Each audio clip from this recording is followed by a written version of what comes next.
Hey, les pingouins, j'espère que vous allez bien, j'espère que vous avez la banane, j'espère que vous avez la pêche et j'espère que vous êtes au taquet. Aujourd'hui, on est le 8 et le 8, c'est la journée de l'armistice, c'est la fête de la victoire. Alors, je vous souhaite à vous qui regardez cette vidéo plein de réussite et surtout une énorme pensée à tous ceux qui sont morts pour défendre la liberté.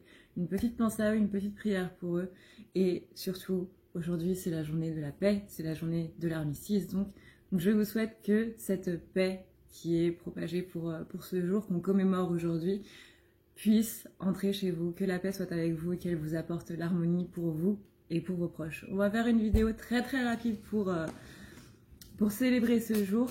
J'ai un nouveau jeu que je vous présenterai dans une autre vidéo. C'est le jeu qui s'appelle Mausolea, qui, dans ce sens-là, c'est mieux, qui est l'oracle des âmes et qui reprend en fait plusieurs mythologies. Donc on va voir un petit peu quel est le message rapide pour aujourd'hui. Voyons voir un petit peu tout ça. Alors, pour la féminine, on parle ici de...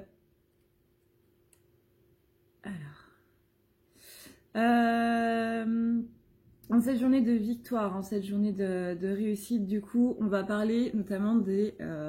malheureusement, on va parler des échecs. Donc, c'est pas très positif hein, pour recommencer. Mais moi, ce que je vois plus, c'est ici trouver un petit peu... comment dire ?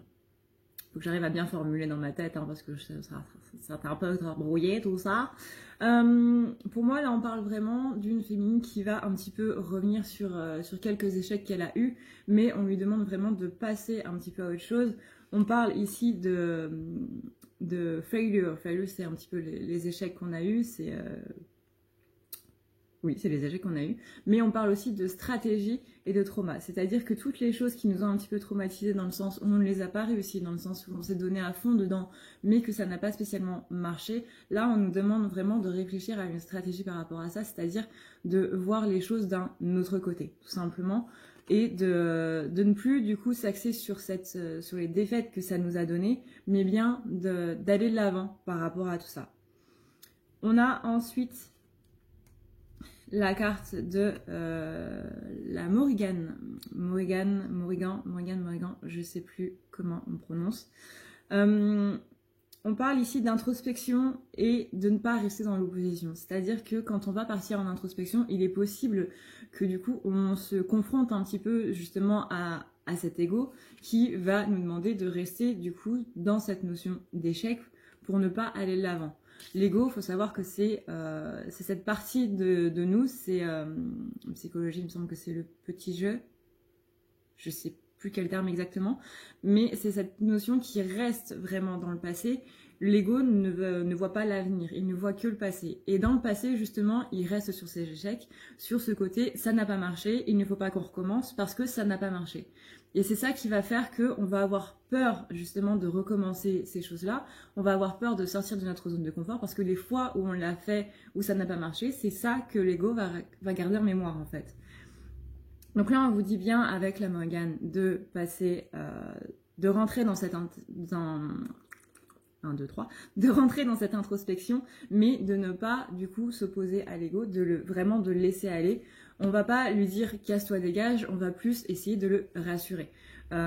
Si vous dites casse-toi dégage à votre ego, ce que moi je faisais avant et ce que je disais de faire avant aussi dans mes vidéos, et je me suis rendu compte que c'était pas la bonne manière de faire, rassurez-le, simplement dites-lui peut-être que ça s'est mal passé, mais aujourd'hui les choses sont différentes. Aujourd'hui j'ai évolué, aujourd'hui j'ai grandi et maintenant il est temps de faire la même chose, mais ça va se passer différemment parce que j'ai évolué. Et justement, on va adapter notre stratégie, on va adapter une autre façon de faire par rapport à tout ça et ça va beaucoup mieux se passer. Il n'y a pas de raison que ça se passe exactement de la même manière. Et pour terminer, on parle ici de Hadès, Hadès qui garde du coup le royaume des morts du coup dans la mythologie grecque. On vous dit que il demande à avoir la sagesse. Il y a ce côté un petit peu inévitabilité, dans le sens, pas dans le sens fataliste de la chose, mais plutôt dans le sens où oui, on sait qu'on arrive à cette fin de cycle, on sait qu'on arrive au moment où on va devoir faire un choix, au moment au moment où on va devoir acter des choses. Et ça, c'est inévitable. On va devoir le faire. On est obligé de le faire. C'est un petit peu les énergies du moment. Et si on ne le fait pas, on va vraiment nous presser pour le faire à un moment ou à un autre. Donc, autant le faire tout de suite. C'est un petit peu ce que je dis, c'est fais-le tout de suite, au moins t'es débarrassé, quoi. Donc là, il va vraiment falloir, du coup, travailler un petit peu tout ça.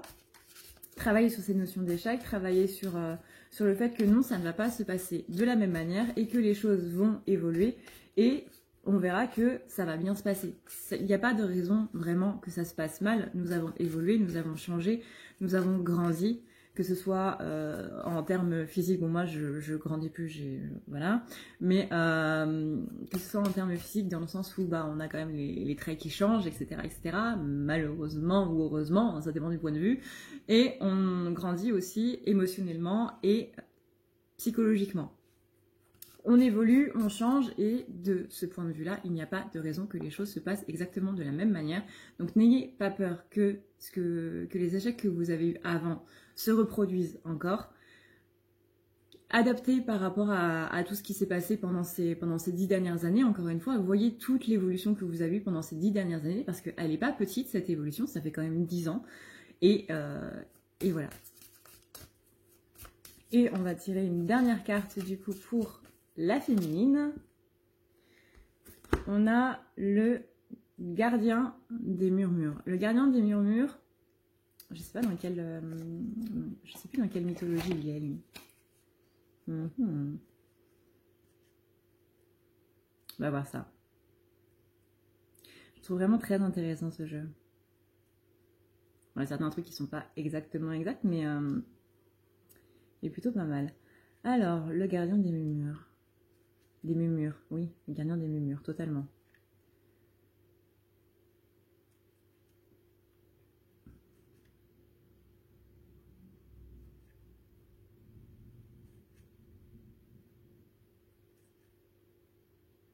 Le gardien des murmures.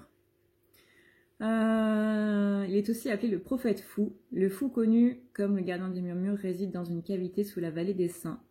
En dehors de ces rares moments de lucidité, il passe la journée en gribouillant l'histoire complète et intégrale du genre humain avec une écriture indéchiffrable que personne en dehors de lui réussit à lire et qu'il n'est pas en mesure d'expliquer.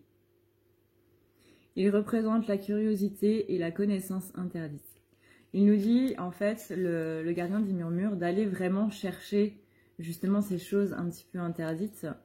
Il nous demande de ne pas avoir peur, en fait, justement, de par cette introspection, de ne pas avoir peur d'aller dans les endroits où, justement, on aurait peur d'aller de manière générale. Encore une fois, rassurez votre ego, rassurez votre petit enfant intérieur. Soyez dans la curiosité de ce que cette carte, du coup, vous demande. Pardon. De ce que cette carte vous demande et n'ayez pas peur. Vraiment, n'ayez pas peur de refaire les choses sur lesquelles vous êtes confronté à un échec. C'est peut-être parce que c'était pas le bon moment à ce moment-là et que vous aviez quelque chose à comprendre dans cet échec-là. Mais maintenant, on vous dit qu'il est temps d'aller de l'avant. Bouh! Si tu veux prendre rendez-vous avec moi, c'est très simple. Tu as juste à dérouler ici la barre d'infos et tu vas chercher ici. Si tu veux un soin, un désenvoûtement, un nettoyage ou un tirage par téléphone, tu as juste à cliquer sur le premier lien ici. Tu seras mené à cette page qui va te permettre de pouvoir choisir un tirage, une thérapie, transmuter un petit peu toutes tes blessures. Tu as aussi les soins énergétiques, les soins pour les animaux, nettoyage des chakras qui correspond aussi à un rééquilibrage. Tu auras aussi le nettoyage complet qui va pouvoir nettoyer ton aura et tes chakras. La petite nouveauté, c'est le désenvoûtement, mais aussi le nettoyage des énergies noires qui sont présentes dans ta maison. Ensuite, tu as les forfaits si tu veux avoir plusieurs rendez-vous en un seul. Sache que quand tu cliques sur réserver, c'est à toi du coup de choisir tout simplement le créneau que tu veux avec l'heure et le jour. Tu peux payer par carte bancaire ou par PayPal. Si par contre tu veux du coup un tirage audio qui t'est envoyé par mail, que ce soit un tirage romantique ou autre, c'est le lien qui est juste en dessous. Tu as le tirage de l'année 2020, tu as le tirage de ton évolution personnelle, tu as un tirage romantique simple avec 15 questions et un tirage romantique plus complet avec 18 questions. Tout ça, c'est envoyé par mail sous format audio. N'oublie pas que si tu as la moindre question, tu as ici le chat qui t'est proposé. Tu as juste à renseigner ton adresse mail parce que sinon je ne peux pas répondre à ton mail à partir du moment où tu quittes la page. Donc n'oublie pas de renseigner ton mail si tu veux avoir une réponse. Voilà! Maintenant, en ce qui concerne le masculin, on a Danu. Danu, c'est la mère de la création. Et on dit que justement, elle a cet aspect maternel. On demande du coup au masculin de travailler par rapport à cet aspect maternel. Peut-être qu'il y a des soucis du coup avec la maman. C'est aussi un aspect féroce, justement, un petit peu comme la lionne qui garde ses petits, qui garde ses lionceaux, qui les protège. Elle a un aspect très doux, de par le jeu avec eux, etc., hein, comme une maman normale. Mais par contre, si on s'approche de ces lionceaux, comme toutes les mères, notamment surtout les mères dans le royaume animal, vous approchez pas des petits, quoi. Vous approchez pas des petits. Elle symbolise aussi et forcément la création, puisque Danu étant la mère de la création, représente forcément la création. Donc là, on dit bien au masculin d'être beaucoup plus dans la création. Ce sont les énergies qu'on avait vues hier. On dit bien que là, il va falloir créer de nouveaux projets et vraiment s'axer sur ces nouveaux projets-là et y aller vraiment à fond, à fond. N'aie pas peur, toi non plus, masculin, de cette peur de l'échec que tu as eu par rapport aux échecs que tu as eu dans le passé. Ce n'est pas parce que ça s'est mal passé à ce moment-là. Encore une fois, c'est peut-être parce que c'était pas le bon moment à ce moment-là, que tu avais quelque chose à comprendre dans cet échec-là. Mais que, voilà, dans un échec, il y a une leçon à retenir et il faut adapter cette leçon du coup pour la suite, pour quand on refait la même chose, tout simplement ne pas le reproduire et ça se passera forcément de manière différente. Ensuite, on a la carte de Nyx. Nyx qui est une très jolie carte d'ailleurs. Avec le focus, c'est mieux. Voilà. Qui est de la mythologie grecque. Du coup, c'est la représentation, la déesse de la nuit, la représentation de la nuit chez les Grecs. Elle symbolise le secret, la vigilance et les subterfuges. Elle nous dit ici de faire attention à tout ce qui est illusion, forcément, parce que la nuit, hein, on le dit généralement associé aussi à la carte de la lune dans le tarot, c'est que la lune nous donne des images qui ne sont pas exactement réelles. C'est une autre lumière que le soleil, c'est une lumière plus faible que le soleil, mais c'est une douce lumière quand même. Mais du coup, ce qu'on va voir la nuit, tout simplement, va nous paraître différent le jour. Donc attention à ces illusions qu'on se met soi-même, surtout. Soyez dans la vigilance et allez percer les secrets du coup que la nuit vous montre. Voyez les choses, par exemple, tout simplement, vous vous baladez la nuit, je ne sais pas pourquoi, mais vous vous baladez la nuit et vous voyez quelque chose qui vous intrigue, et bien retournez-y la journée pour voir quelle était cette chose qui vous intrigue. Et vous allez voir que vous allez avoir une perception totalement différente de cette chose-là. On a ensuite le maestro. Le maestro, c'est le maître de l'inspiration, qui nous demande ici d'aller plus en avant par rapport à notre incompréhension, qui nous parle aussi de communication et d'ingéniosité.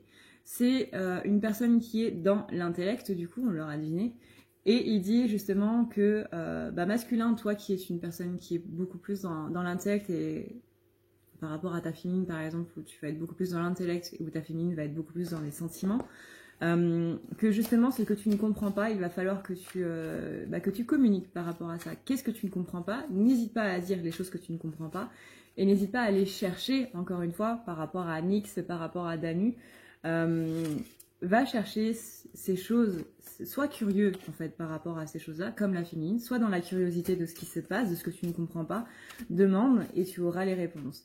Il faut que tu ici trouves ton ingéniosité et par rapport à la création de Danu, il faut que tu sois imaginatif pour trouver un petit peu toutes ces choses-là, quoi.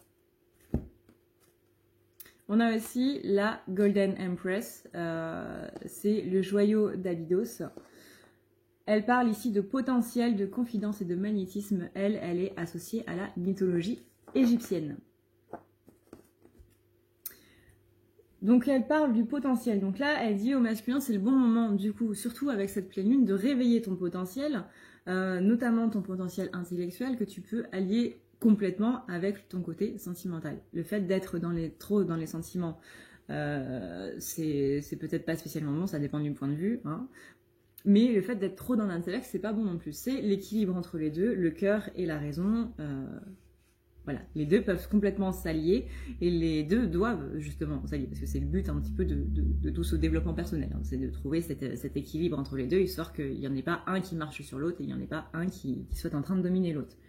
Donc réveille ton potentiel, réveille tout ce qui doit être réveillé en ce moment. Ne lutte pas contre tout ce qui doit être réveillé parce qu'on sait que tu peux avoir tendance à lutter un petit peu masculin, on le sait. On le sait. Tout comme la féminine lutte un petit peu aussi contre son ego, mais pas de la même manière, puisque ce sont deux manières différentes de faire. Mais voilà, réveille ton potentiel. On parle ici de confidence, c'est-à-dire que c'est quelque chose que tu laisses à l'intérieur de toi. Et du magnétisme, bah, c'est un petit peu toutes les énergies que tu as toi aussi. C'est-à-dire que si ta féminine sait faire des soins énergétiques, ça veut dire que toi aussi tu sais faire des soins énergétiques. Ce que l'un sait faire, l'autre sait le faire aussi. Encore une fois, pas de la même manière. Donc, c'est vraiment un aspect complémentaire. Donc, peut-être que toi, ta manière de faire des soins va justement être complémentaire avec celle de ta féminine pour justement aller bien en profondeur par rapport aux gens que vous avez à soigner, à libérer ou quoi que ce soit. Il y a aussi ce côté ressentir les énergies. Les masculins ressentent les énergies aussi. Pas plus ou moins que la féminine, mais ils ressentent les énergies de la même manière. Mais c'est juste qu'eux, ils ne vont pas le traduire de la même manière. Et une dernière petite carte pour notre masculin. On a la matriarche, qui nous parle d'opportunités, de conséquences dans les opportunités et de réflexion. Réflexion dans le sens reflet. C'est un petit peu une carte qui nous parle ici des miroirs, qui nous parle de justement les opportunités, le miroir des opportunités. C'est justement pourquoi est-ce qu'on a des opportunités, c'est parce qu'on a évolué et qu'on nous propose ici de sortir d'une situation parce qu'on a évolué par rapport à cette situation-là. Elle nous rappelle quand même qu'il y a des conséquences par rapport aux choses qu'on fait, il y a toujours des conséquences par rapport à des choses qu'on dit, surtout les mots parce qu'on ne peut pas rappeler les mots. Il y a des conséquences par rapport aux choses qu'on dit, il y a des conséquences par rapport aux choses qu'on fait. Et elle est là pour nous rappeler que, voilà, quand on fait quelque chose, il faut toujours le faire en âme et conscience. C'est quand même mieux d'avoir conscience des conséquences qu'il peut y avoir, sans pour autant se laisser, comment dire, disons qu'il ne faut pas prendre que les conséquences en compte quand on fait quelque chose. C'est bien de les avoir en tête pour ne pas avoir justement ce côté trop insouciant, mais il ne faut pas non plus les laisser diriger un petit peu toutes nos actions et tout ce qu'on va faire du coup par rapport à tout ça. Mais le fait de les avoir en tête, ça permet justement de pouvoir y pallier quand ça va arriver. C'est simplement voilà, cette idée de stratégie, encore une fois, qui est là. Voilà du coup pour les énergies un petit peu du jour. J'espère que cette vidéo vous a plu. Encore une fois, en cette belle journée d'armistice, je vous souhaite la paix et l'harmonie, que ce soit sur vous ou sur vos proches. Et vu que c'est aussi la fête de la victoire, je vous souhaite beaucoup de réussite. Et je trouve ça assez drôle que ce jour-là tombe juste après la pleine lune. Comme on l'a vu avec les masculins, on a beaucoup d'opportunités qui vont arriver à partir d'aujourd'hui, même depuis hier. On a beaucoup de choses qui sont en train de changer, qui sont en train d'évoluer. Et voilà. Je vous souhaite beaucoup d'amour, encore une fois, beaucoup de paix, d'harmonie, de réussite. Et pas seulement sur vous, mais aussi sur vos proches. Et encore, merci aux personnes qui se sont battues pour notre liberté, pour faire en sorte qu'aujourd'hui on soit un peuple libre, même si on a chacun notre vision de la liberté. Même si en ce moment on est en confinement, c'est bientôt fini, ne vous inquiétez pas, en espérant qu'on ait pu retenir tous ensemble les leçons qu'il y avait à retenir par rapport aux différents événements qu'on a vus du coup depuis ces 10 dernières années. Et voilà, je vous souhaite beaucoup de bonheur les pingouins. J'ai bugué, pardon, j'ai bugué. Je bug beaucoup en ce moment, je bug énormément beaucoup en ce moment. J'espère que vous avez passé un bon moment avec moi. N'hésitez pas à vous abonner si cette vidéo vous a plu, si vous avez envie de voir d'autres énergies, tout simplement. Merci encore à tous ceux qui passent sur Utip et je vous fais plein de gros bisous et je vous dis à la prochaine dans une prochaine vidéo. Ciao, ciao les pingouins!